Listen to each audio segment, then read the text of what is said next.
When you raise a glass of wine, you're holding not just a liquid, but the annual cycle of nature, captured in a complex, aromatic bouquet. Winemaking is a process that begins not in the winery, but long before, of course, in the vineyard itself. And it depends as much on the unique combination of soil, climate, and topography as it does on the skill of the winemaker. To understand how this drink works, we must begin with the most important thing. Of course, the wine. A bunch of grapes. Wine is produced using special grape varieties called technical grapes, as opposed to table grapes, which we can eat. Their skins, juice, and seeds possess the perfect balance of sugar, acidity, and tannins, making them ideal for winemaking. This balance determines the wine's potential. If the grapes are underripe, the wine will be too acidic and herbaceous. If they are overripe, it will be too alcoholic and heavy.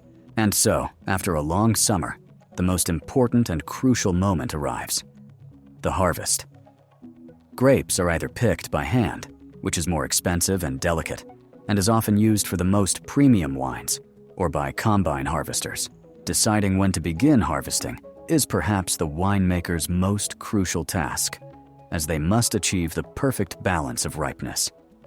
Immediately after harvest, the grapes must be delivered to the winery, where the first separation begins, which will determine whether our wine will be white or red. To understand how wine is made, it's necessary to examine each type separately, delving deeper into the process, as they are truly distinct. For example, for white wine, the main goal is to obtain pure, clear juice, avoiding contact with the skins and seeds. Immediately after harvest, the grapes are separated from the stems and pressed. The juice, which flows under pressure, is quickly collected and immediately separated from the wine mass, ensuring that it contains no pigment or excess tannins. After all, the skins contain all the color and most of the tannins. Therefore, white wine is typically lighter in color and has a more delicate texture. For red wine, the process is completely different, as contact with the skins is vital. The grapes are also first destemmed and lightly pressed, not pressed, which is crucial to release the juice. Then the juice, along with the skins, pulp, and seeds, is sent to the fermentation tank. The skins remain in contact with the juice throughout fermentation. This long but important process is called maceration. It is during maceration that the skins slowly release their red or purple pigments into the juice, as well as tannins, the astringent substances that give red wine its structure, astringency, and long-lasting potential. And at this point, when the juice, whether white or red, is in contact with the pulp, the yeast comes into play. The real magic begins, transforming the sweet grape juice into an alcoholic beverage. This process is called primary fermentation. I'd like to point out that yeast are microscopic heroes who begin to feast, devouring the grape sugars and converting them into two main products: ethyl alcohol and carbon dioxide. It's at this point that the fermentation tank literally begins to boil and breathe. The winemaker here acts as the conductor of an entire orchestra. Their primary task is temperature control. If the temperature is too high, the yeast may die and fermentation will stop, leaving the wine sweet and unstable. If the temperature is too low, the process will slow down indefinitely. Red wine often requires a higher temperature to enhance the extraction of color and tannins from the pulp. White wine, on the other hand, fermentation is maintained at a low, controlled temperature to preserve its subtle, volatile fruit aromas and fresh acidity. During red wine fermentation, another important process occurs, one that seems almost magical. As the sugars turn into gas, the skins and seeds rise to the surface of the vat, forming a dense cap. If this cap is simply left alone, the extraction of color and tannins will cease. Therefore, winemakers must regularly replenish this cap, either by pumping the wine from the bottom and pouring it over it, or by plunging the cap back into the liquid. This daily, labor-intensive ritual not only ensures the desired color and structure, but also infuses the fermenting wine with oxygen, essential for healthy yeast. But fermentation doesn't end there. After the yeast has consumed almost all the sugar and the wine has become dry, many red wines, as well as some white wines, like Chardonnay, undergo secondary fermentation, which is called malolactic fermentation. This process involves bacteria, not wine properties. These bacteria begin their work, converting the sharp, green malic acid often found in grapes into soft lactic acid.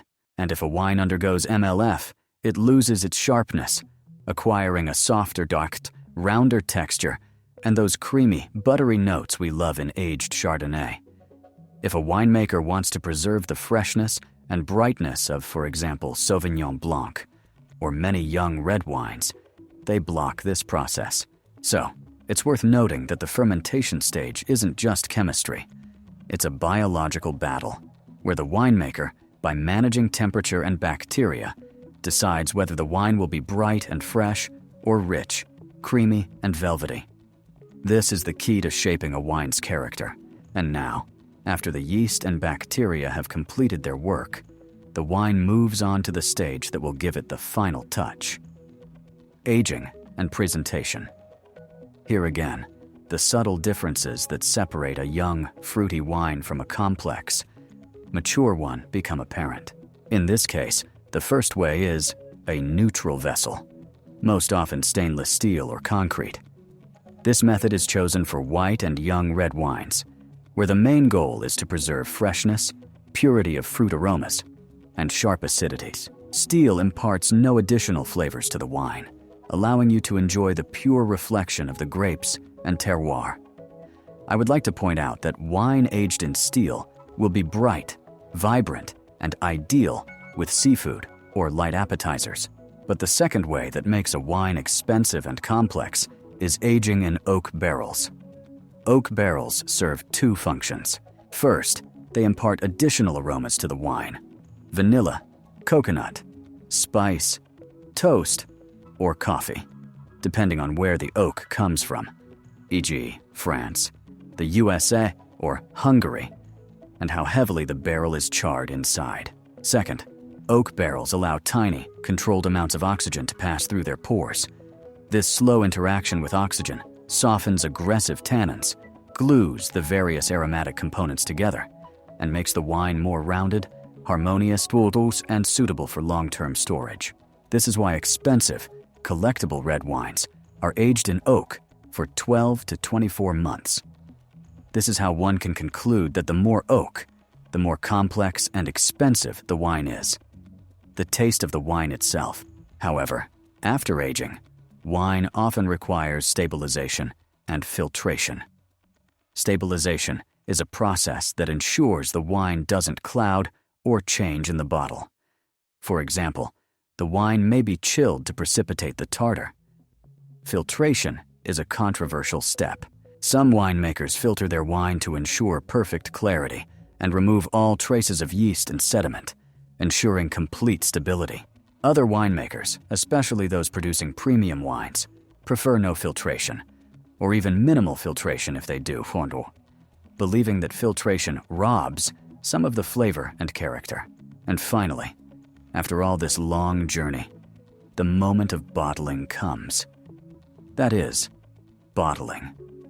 It's important to understand that for many wines, this isn't the end, but rather the beginning.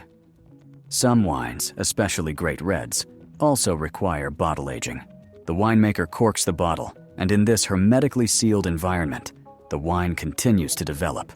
The tannins soften further, and the fruit aromas develop into complex flavors. Only after this long journey, which can last from several months to decades, is the wine finally ready to be enjoyed.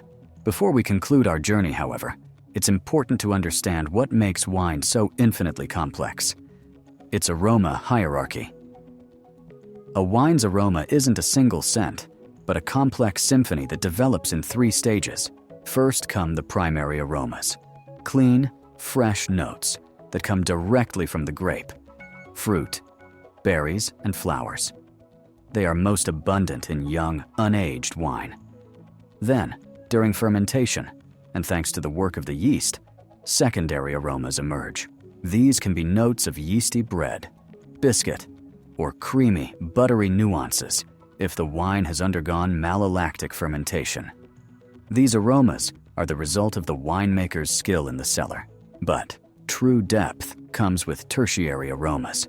These scents develop only over time, during the wine's slow aging in oak or bottle. Here, fruity notes transform into hints of leather, tobacco, dried leaves, earth, and even truffles. It is these tertiary aromas that distinguish a great, collectible wine from an ordinary one. However, this entire process is controlled by the strictest laws of the appellations. AOC in France, DOC in Italy. These rules, based on thousands of years of experience, dictate which grapes can be used, how long they must mature, and how many years the wine must spend in barrels. These laws are the final, invisible guarantee that each bottle reflects the unique terroir and historical expertise of its region. So, today we've seen that wine isn't just fermented juice, but living proof of how nature, chemistry, and culture can intertwine to create a product of unparalleled complexity. Winemaking is a process where patience is the key ingredient. It begins in the soil, is shaped by the winemaker's hands, and culminates in time in the quiet of the cellar. So now, knowing all these processes, you can enjoy wine and realize that you're drinking not just a beverage, but also a concentrated expression of a place, its unique terroir and centuries-old craftsmanship. It is, without a doubt, one of the most complex and noble creations of human hands.